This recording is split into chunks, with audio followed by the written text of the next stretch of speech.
Uh, you know, before Bernie, I used to be the most famous guy from Vermont. So it is with great joy that we give that mantle over to Bernie, because, you know, ice cream is good, but a president of the United States who truly believes in justice in all its flavors, that is euphoric.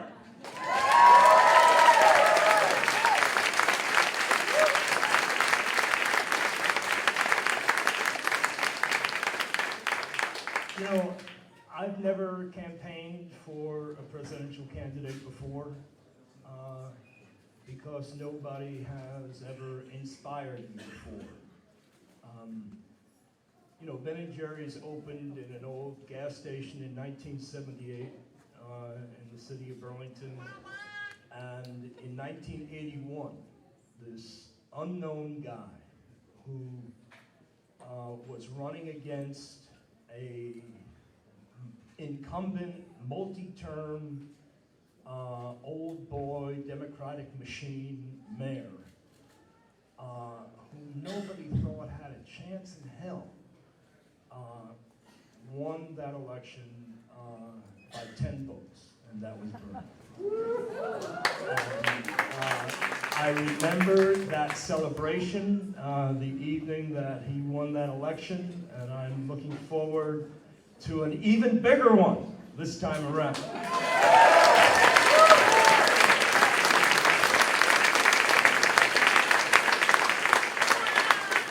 You know, let's see, so he was my mayor. I mean, I've known him for 40 years. That was 40 years ago that he became my mayor.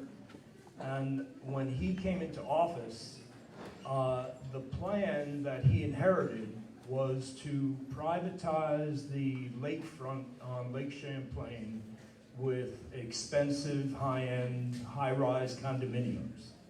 And Bernie came in and said, I'm not going to have any of that. He fought the developers, and today we have a wonderful public park that's open to everybody.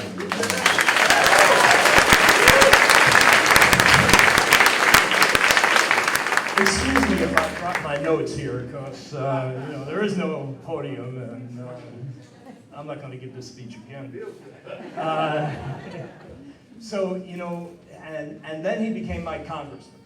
And the first thing I remember him doing, as congressman, was to take busloads of women with breast cancer over the border into Canada so that they could buy the medication, the prescription drugs they needed at 1/10 the price of what they had to pay here in the U.S. And that became a meme. Lots of other Congress people started to do the same thing. He voted against NAFTA before being against NAFTA was cool. He voted against going to war in Iraq twice.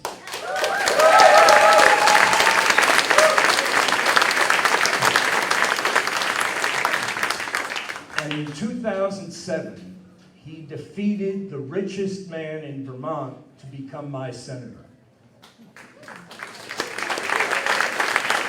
One of his first acts was to work with conservatives to force the first ever audit of the Federal Reserve that uncovered numerous conflicts of interest, trillions of dollars in ultra-low interest loans to Wall Street banks.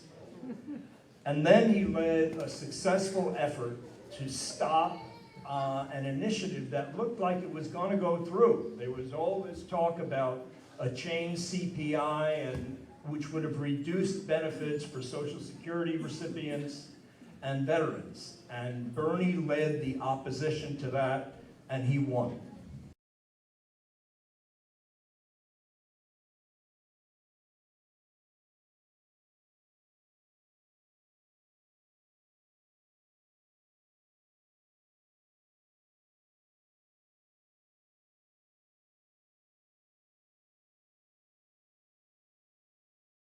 And essentially what this was that for large employers of large profitable businesses, that were paying their employees such lousy wages that the employees had to go on Medicaid and food stamps in order to go by. What this law said was that those corporations would have to reimburse the federal government for their workers' federal benefits that they were forced to get because they were paying such shitty wages. And a month, 30 days after announcing that law, Jeff Bezos, the head of Amazon, raised their minimum wage to $15 an hour.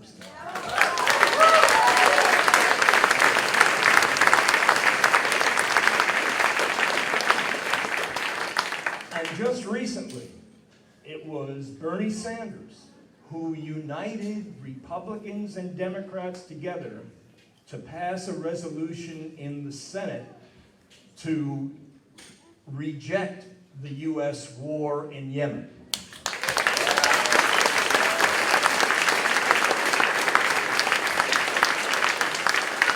You know, all in all, Bernie's been in Washington for over 30 years. And it is that experience in the trenches, in the cesspool of what is our political system today, that will enable him to finally flush the crap down the drain.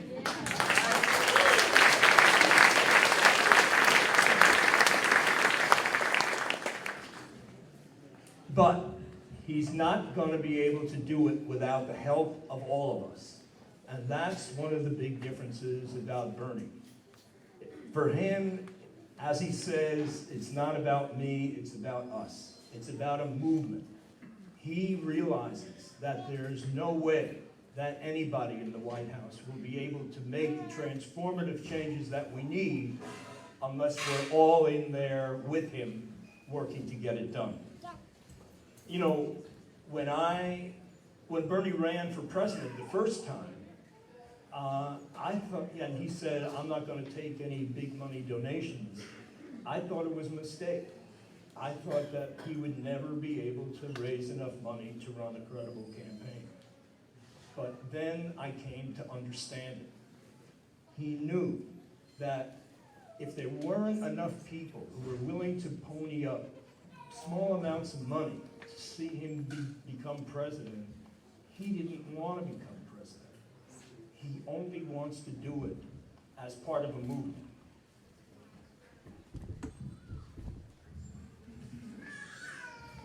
So, what do I think about Bernie, the man? Well, he's pretty much always been the same. He never wavers. He has a clear vision of how to make America kind again.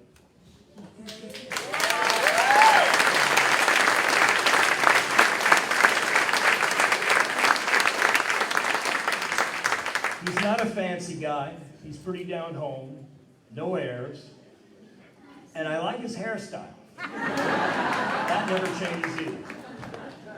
He doesn't go with the trends. He sets the trends. Small donor-funded campaigns, universal health care, free public colleges and universities. Just look at all the candidates that are following. You know, we need to understand that this is an historic opportunity. Finally, we have a chance to elect a president who was not chosen by some insiders in their power breakfast. But for the first time in my life, we have a chance to elect a true president of the people.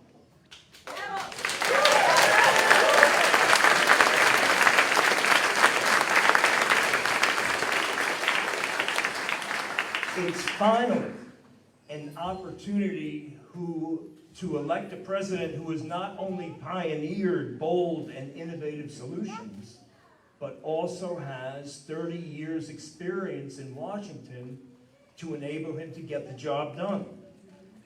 And it's finally a candidate who, instead of being financed by Wall Street, pharmaceutical companies, and the chemical industry, is willing to go to bat for us to rein them in.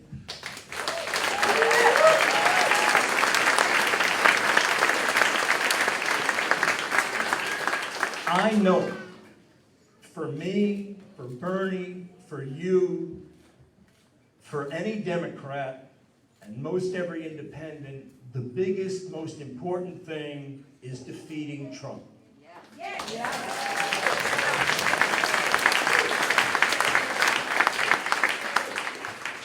So we all feel like that. That's what every Democrat feels. But what is not in the common discourse is that in poll after poll after poll, in a head-to-head competition between Trump and Bernie, Bernie beats Trump.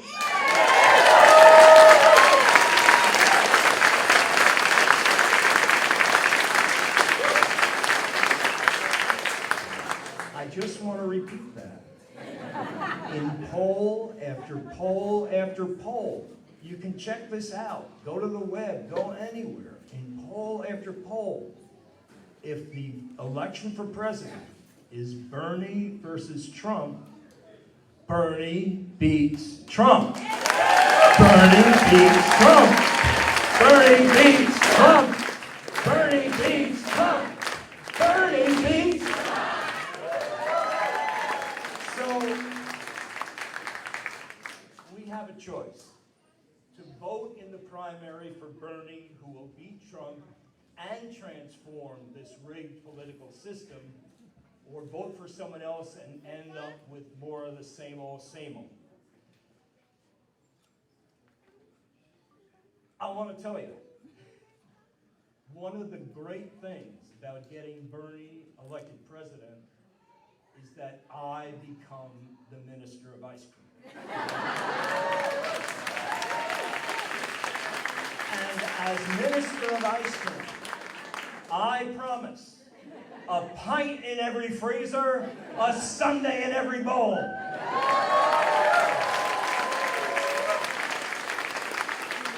And now, ladies and gentlemen, brothers and sisters, it is my honor to introduce to you the most amazing fighter for justice I have ever met. The one, the only, the original, Bernie Sanders!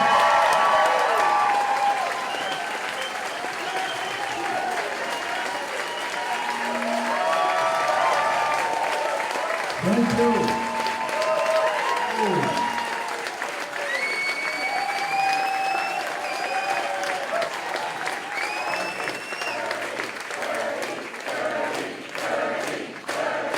Thank you. What a wonderful turnout. Please. Thank you. Thank you. See, now you have the definitive reason to support our campaign. A pint in every freezer. So thank you all very much for coming. Let me thank Ben and those who have spoken previously. I'm running for president for two reasons. Number one, it is imperative that we defeat the most dangerous president in the history of this country.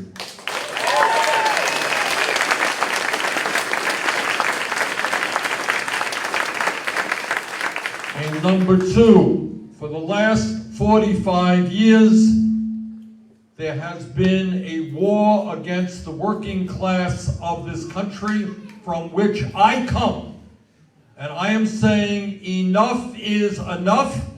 We've got to rebuild the working class of this country and tell the 1% they cannot have it all.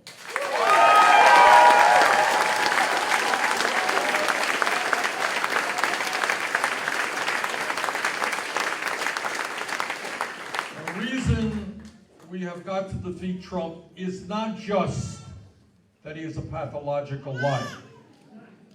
I think the media has tracked some 10,000 lies that he has told since he is president. And it very well may be that he just doesn't know the difference between truth and lies. That's a sad state of affairs, but that is likely the case. But the second reason that we have got to beat him is that he came to New Hampshire and he came to Vermont. He went all over this country. And he told working class people all that he was going to do for them. Sounded pretty good in 2016. He was going to provide health care, remember, for everybody. Not just for some, health care for everybody. That's what he said. What he did was to support legislation that would throw 32 million people off of the health care that they had. Donald Trump said, I'm a different type of Republican. I'm not like Mitch McConnell and Paul Ryan. I will not cut Medicaid or Medicare or Social Security. That's terrible. I would never do that. Check his last two budgets, massive cuts to Medicaid, Medicare, and Social Security.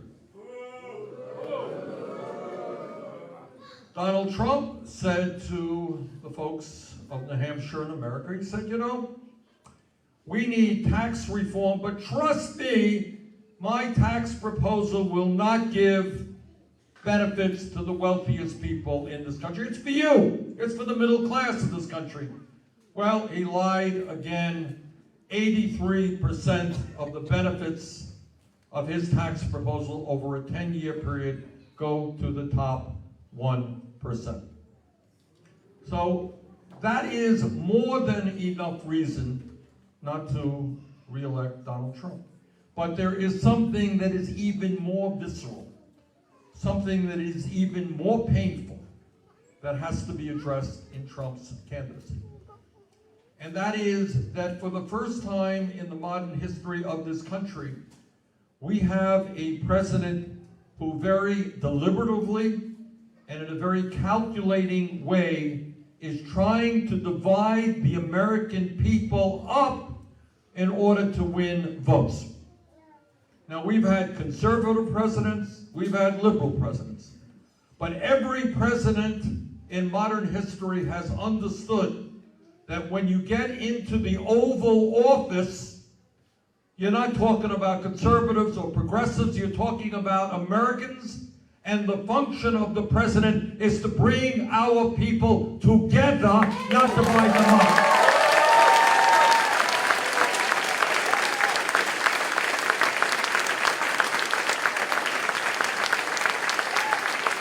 And yet we have a president, and it gives me no pleasure to say this. We have a president who is a racist, and apparently based on a statement yesterday, his son is following in his footsteps. We have a president who is a sexist, a president who is a homophobe, a president who is a xenophobe, and a president who is a religious bigot. Now, I have many conservative friends, and I disagree with them on all of the issues, but they are not racist or sexist or homophobes. And it is a very sad state of affairs that we have a president who thinks that he can win an election by turning one group of people against another group of people. Our message to President Trump is you're not going to win this election by dividing the American people up, because we are going to do exactly the opposite. We're going to bring our people together.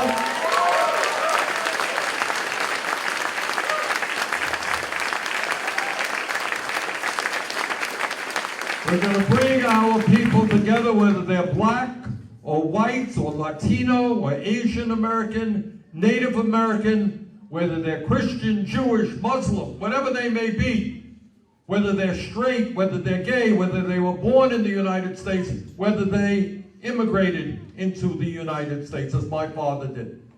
We're going to bring our people together around an agenda that speaks for the needs of all Americans and not just the 1%.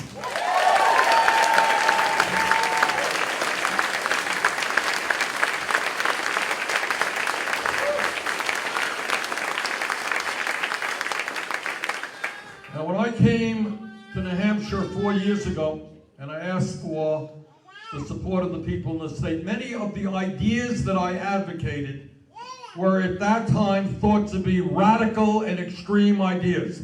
And we were opposed by virtually the entire political establishment. We were opposed by the media establishment. Everyone said, Bernie, you're wrong. Your idea is just not what the American people want. You're out of touch. And yet we came into New Hampshire and we talked about the needs of the working class of this state and the working class of this country, and the need to create decent paying jobs and health care and so forth, and we ended up winning the state by 20 points.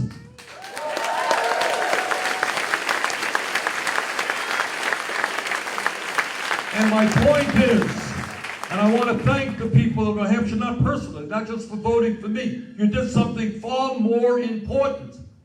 You showed the entire country that the ideas that we believe in are not radical. They are ideas that are common sense. They are ideas that the working families of this country need.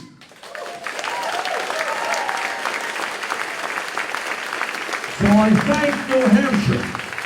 I thank the people of this great state for showing the world where we have got to go.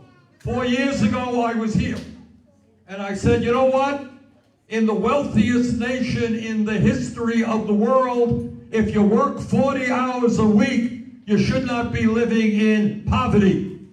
That the minimum wage of $7.25 is a starvation wage.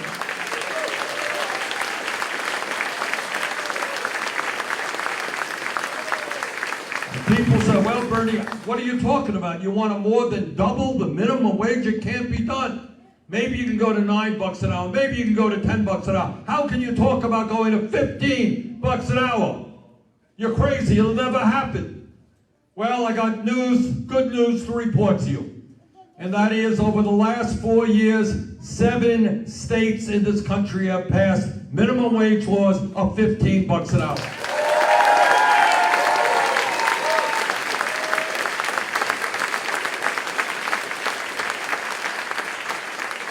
We stood with the workers in Amazon and Disney, and we forced those companies to raise the minimum wage for 400,000 workers to $15 an hour.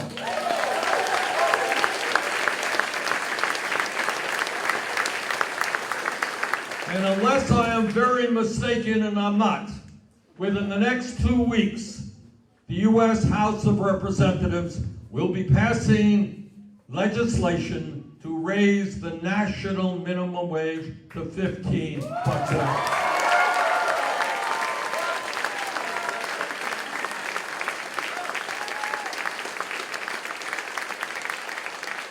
So thank you, New Hampshire. You helped make that happen, because you said that $15 an hour is a living wage. Not a lot of money, but at least it allows workers to live with a shred of dignity. And 4 years ago, we came to New Hampshire, and we said that the world is changing, the economy is changing, education is changing, technology is changing, and that we need to make public colleges and universities tuition free.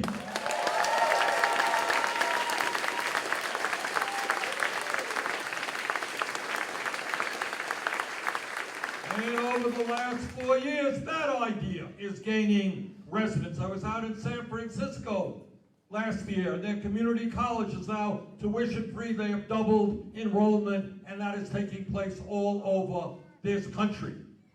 So the idea that in a competitive global economy, where young people need higher education to get the good jobs that are out there, the idea of making public colleges and universities tuition-free is no longer a radical idea. And here is the truth for the younger people, because you may not know it. Not only do countries all over the world, like Germany and Scandinavia, have tuition-free colleges, but the United States of America, 50 years ago, had virtually tuition-free great colleges. Some of the best in America, University of California, City University in New York, and all over this country.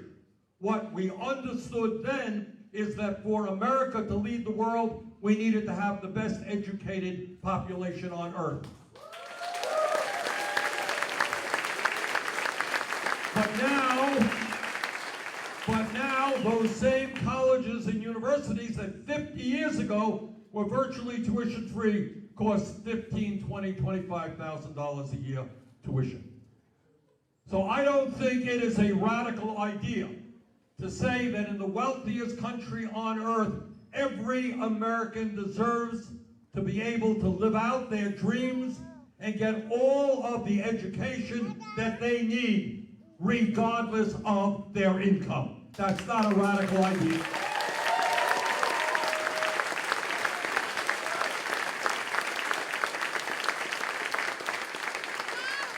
And 4 years ago, we brought another issue onto the table that had virtually not been talked about at all. And that is to say, what is going on in America when people have to go 50, 100, 200,000 or more in debt? For what crime did they commit? Because they chose to get a higher education.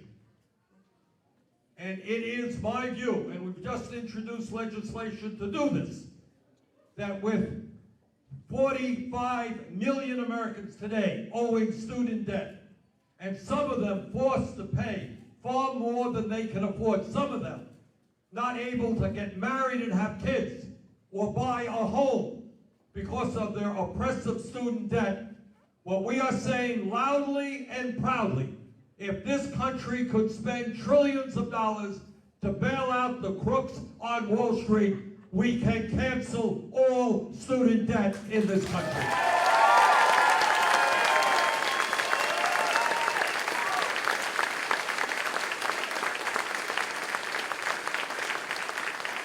If Trump and his friends could give well over $1 trillion in tax breaks to the 1% and large profitable corporations, we can cancel all student debt in this country. If we can spend more on the military than the next 10 nations combined and not even have an independent audit of the Pentagon, which is now spending about $730 billion a year, if we can spend that there, we surely can cancel student debt in America.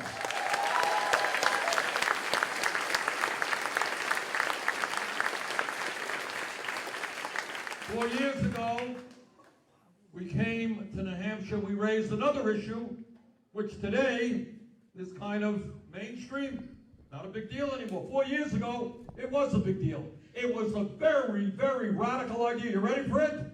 I don't want anyone standing to collapse when you hear this one. Here it is. Health care is a human right, not a privilege.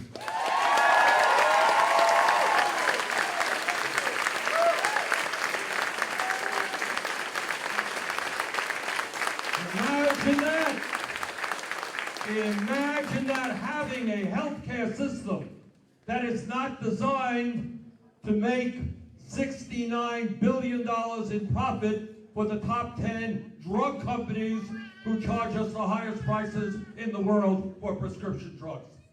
Imagine having a healthcare system not designed to make $20 billion in profits for the top 5 insurance companies who charge us twice as much for healthcare as do the people of any other country pay.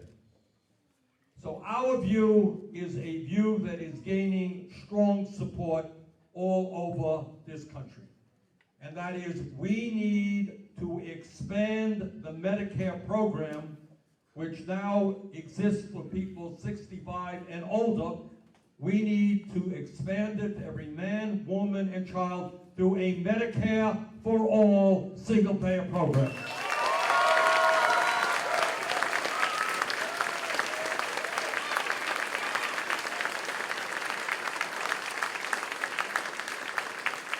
Four years ago, I was on a nationally televised debate, and the moderator said, "Senator, what do you think is the major national security crisis facing America?" And I expect that the moderator believed I would say ISIS or Al-Qaeda or China or Russia. All of them are national security concerns of ours. But the answer that I gave, which kind of shocked the moderator, was that the great national security crisis we face is climate change.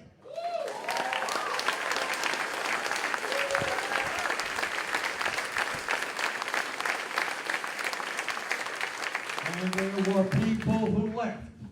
What is he talking about? Climate change. That's not really a national security issue. Well, those people are not laughing today, unfortunately. Because all of you know what the President of the United States does not know. And that is, climate change is not a hoax.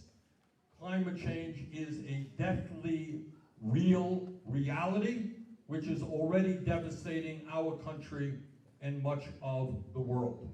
That climate change is man-made. And what you also know is the scientists from all over the world have told us, and this is really scary stuff, that we have all of 12 years, which is no time at all, to transform our energy system away from fossil fuel to energy efficiency and sustainable energy.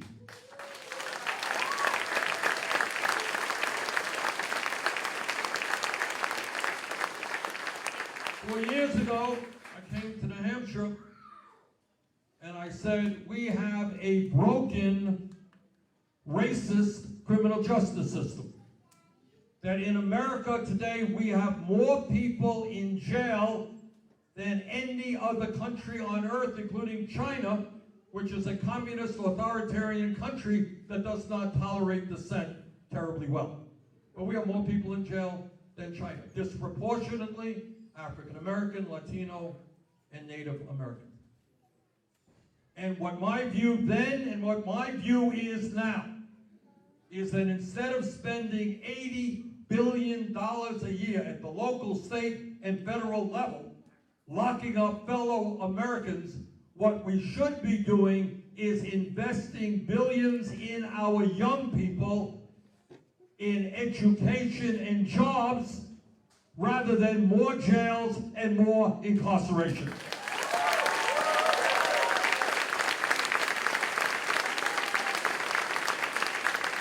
I want our kids not dropping out of school. I want our young people learning a trade which will get them a decent paying job in civil society. I do not want our young people rotting behind jail cells. I do not want to see a continuation of private prisons and privately owned detention centers. Corporations should not make money by locking up fellow Americans.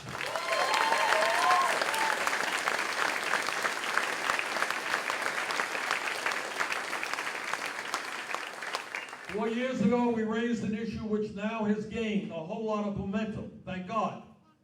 And that is that we have got to end the so-called war on drugs, which has caused so much devastation.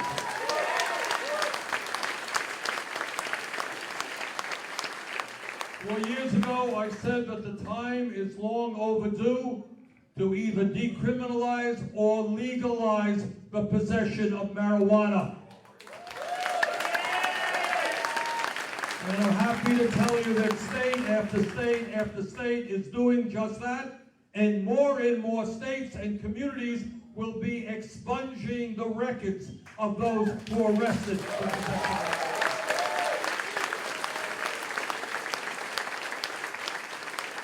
Right now, in this incredibly broken criminal justice system, people don't know this, but right now we have hundreds of thousands of people in jail at this moment. You know what their crime is? Their crime is that they are poor and cannot afford cash bail. Can you imagine? We're back to Charles Dickens' era where people were jailed because they were poor. Debtor's prison, that's what we have. So our view is that we must eliminate cash bail, and we're seeing district attorneys and prosecutors all over this country being elected on that platform, making progress there.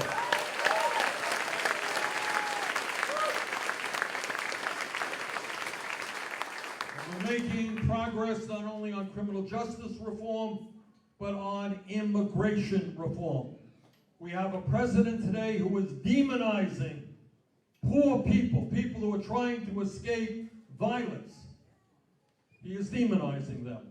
Our view is different. Our view is that the time is now for comprehensive immigration reform.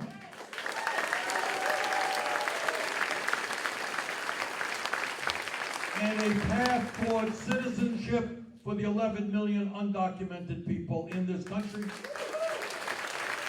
My view is immediate legal protection for the 1.8 million young people eligible for the DACA program.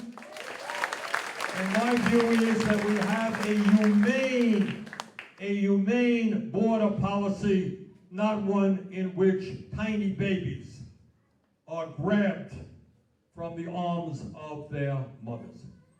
So we are going to fight for real, comprehensive immigration reform in this country. Now,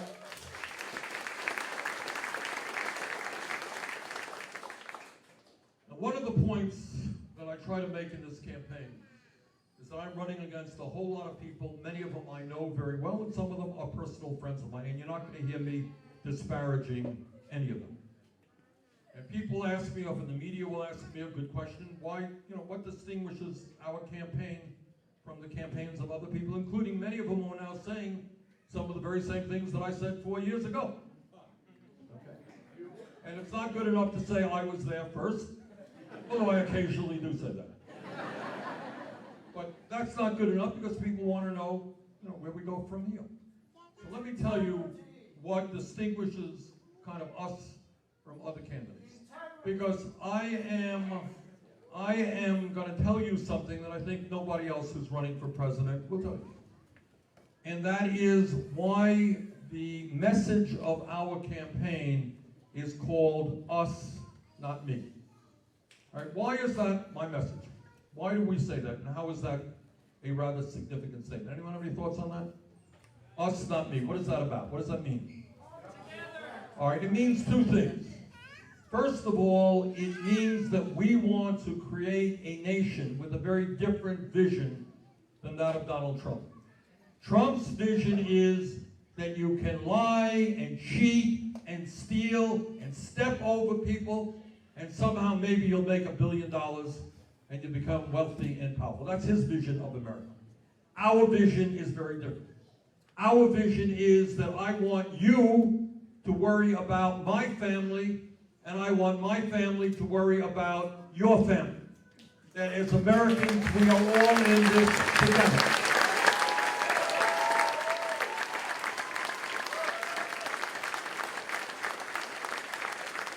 I want you to worry about the people who sleep out on the street.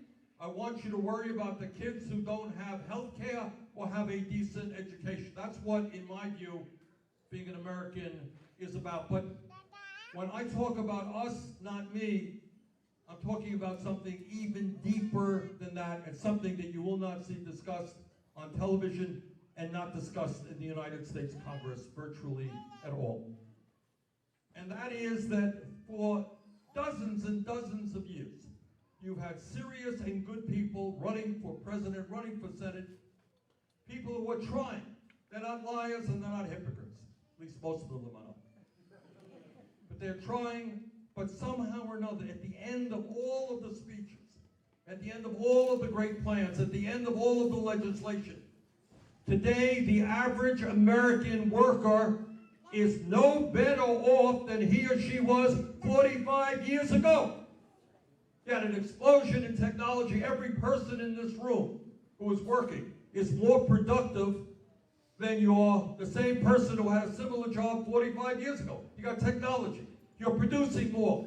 And yet in inflation and counted for dollars, you're not making a nickel more than somebody 45 years ago. In the last 30 years, listen to this. In the last 30 years, the top 1% in this country has seen a $21 trillion increase in their wealth. You got that? Who knows what the bottom half of America has seen? Anyone know? They've seen a $900 billion decrease in their wealth. Now, you don't see this on TV. It's not something we're supposed to be talking about as a nation. I will talk about it. And that is 3 people in America own more wealth than the bottom half of the American people. 3 people own more wealth than the bottom half of America. Top 1% owns more wealth than the bottom 92% of America. 49% of all new income is going to the top 1%. I think the time is long overdue, not only for us to talk about the grotesque level of income and wealth inequality, to talk about the devastation to the working class of this country. The time is long overdue, not only to talk about it, but it is long overdue to do something about it.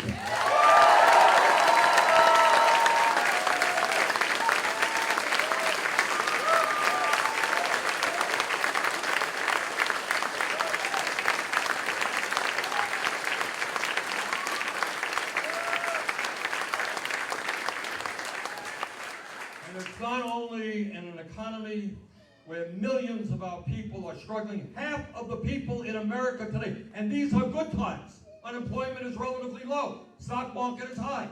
Even in this moment, the average American worker in terms of wages and benefits is worse off this year than last year. So when they talk about this great economy, they're not talking about you.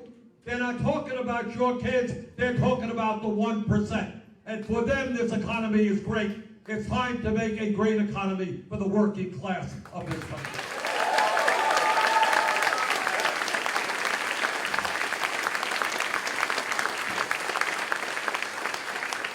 So the question we have to ask ourselves, and it's not a question that will be discussed on television. The question we have to ask ourselves, how does it happen that after 45 years and an explosion of technology and worker productivity in the richest country in the history of the world, how does it happen that the average worker is no better off than he or she was 45 years ago? How does it happen that there's a massive transfer of wealth from the middle class to the top 1%? And then we have to deal with a very difficult issue, one that people are uncomfortable about, and one that very few people will talk about, and why we believe that this campaign is about us, not me. And here is the simple truth that no other candidate will tell you. No candidate, not the best intentioned, not the most honest, and some of the people I'm running in are that. They're well-intentioned, and they are honest, and they are sincere. But here is the truth.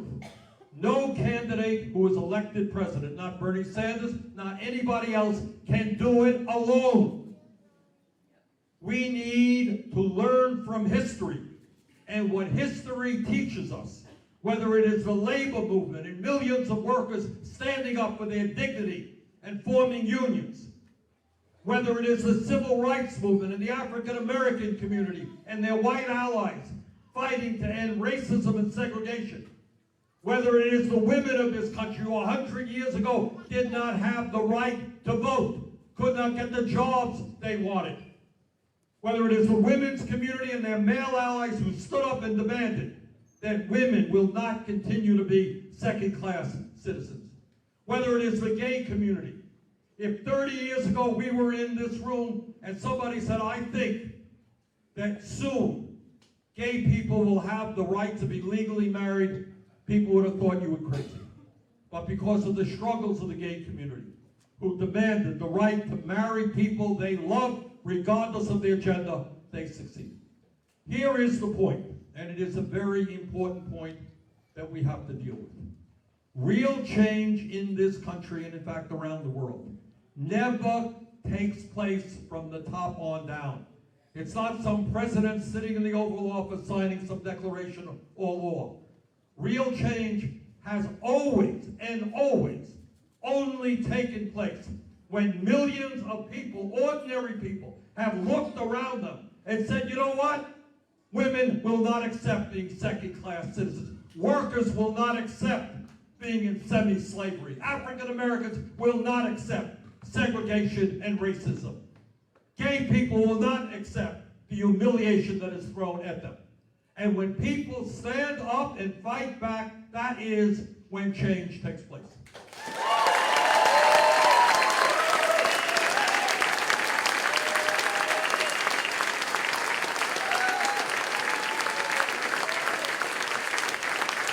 And I say that to tell you that I could give you a 5-hour speech about all the beautiful things that I want to do, and most of you would agree with me. But then I got to tell you why it's not going to happen. And it's not going to happen because the major 6 financial institutions in this country have assets equivalent to half the GDP of America.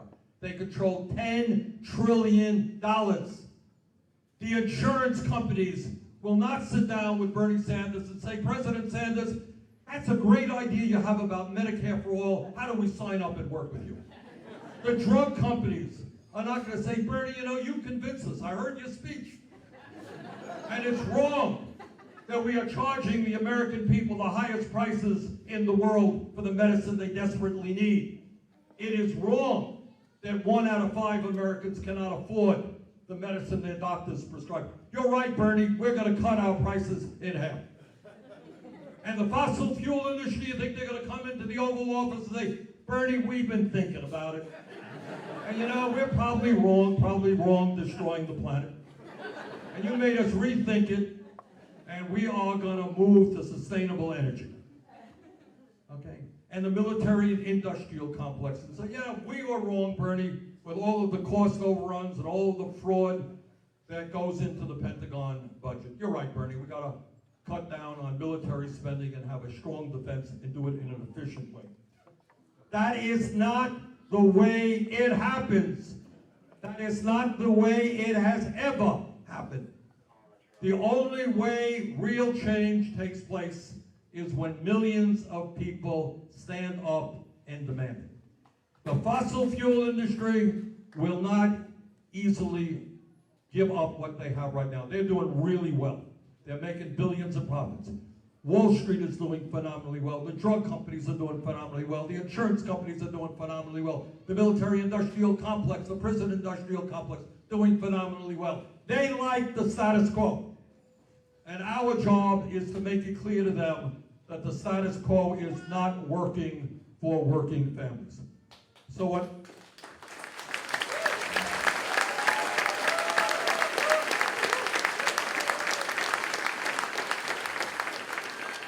So this is what I am asking you for, and this is essentially what this campaign is about. Obviously, I'm here in New Hampshire. This is the 3rd event that we've done today, and great turnouts at all of the events. All right, so I'm here obviously in New Hampshire to ask for your support because New Hampshire plays just an extraordinarily important role in the nominating process. You're the first primary state, and it's terribly important that we win here. And with your help, we will. So I'm here to ask for your support to win the primary here in New Hampshire. I'm asking your support to help me get the Democratic nomination. I'm asking your support to help me beat the most dangerous president in American history. But I'm asking even more of you than that.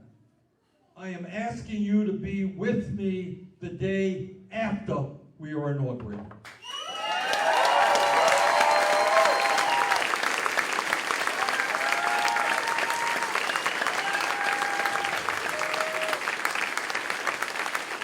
Because I can't do it alone, no president can do it alone.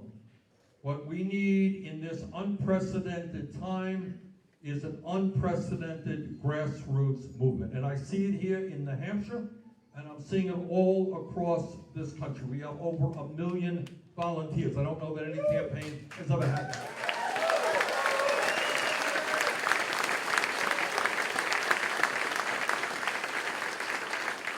So, brothers and sisters, this is not a moment for despair. This is not a moment to be depressed about what's going on. This is a moment to understand that our struggle is not just for ourselves. It is for our kids. It is for my 7 grandchildren and all of the children in this country and the world. If we fail, the entire planet will be in danger. So I am asking you to engage with us in an unprecedented effort, not just to win the election, but to transform this country and make our great country, a country that we love, a country in which my father came here at the age of 17 without a nickel in his pocket, couldn't speak a word of English, and yet he was able to raise 2 kids. Not with a lot of money, but he raised 2 kids. Exactly the kind of person, by the way, that Donald Trump does not want to come into America. We have the moment now, not only to win the election, but to transform this country. We can be a nation which has universal, high-quality child care, not a radical idea. We can be a nation where we respect and honor and compensate teachers for the important work they do in our public schools.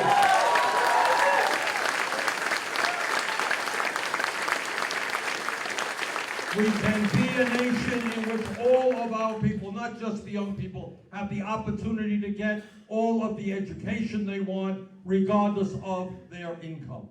We can be a nation in which healthcare is a right, and you walk into the doctor's office and you don't take out your wallet, and you don't worry about going bankrupt if you end up in the hospital.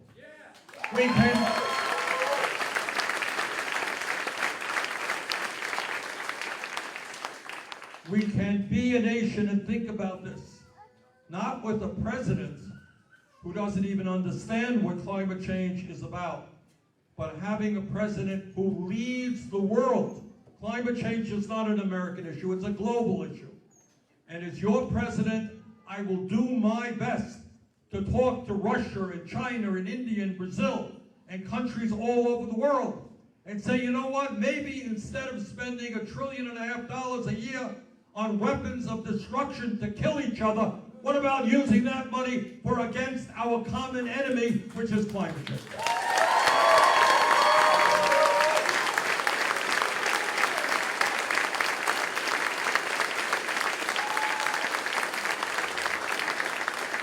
There is nothing, there is nothing that I am saying that is radical. On virtually every issue I have talked about this evening, the majority of the American people are with us. And our job is to bring our people together. At the end of the day, the truth is, because I deal with this every day as a United States Senator, the 1% has incredible wealth and incredible power, far more than most Americans understand. They control to a significant degree the economy. Their billionaires are able to contribute endless amounts of money into the political process and buy politicians. They have very strong influence over the media. That's the reality of the 1%. But at the end of the day, 1% is 1%. And we are the 99%. And we got a lot more people than they have.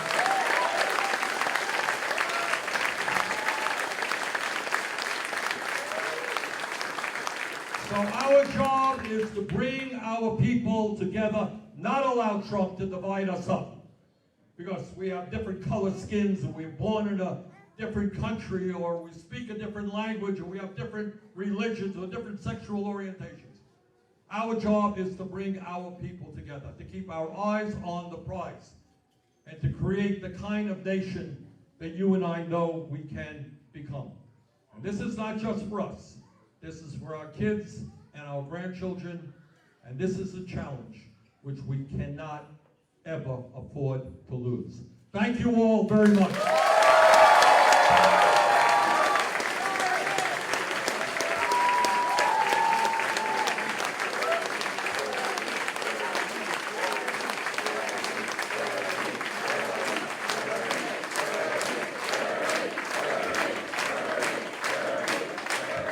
If anybody wants what's very fashionable now are selfies, right? If anyone wants a selfie, please line up, and we'll move it as fast as we possibly can, all right?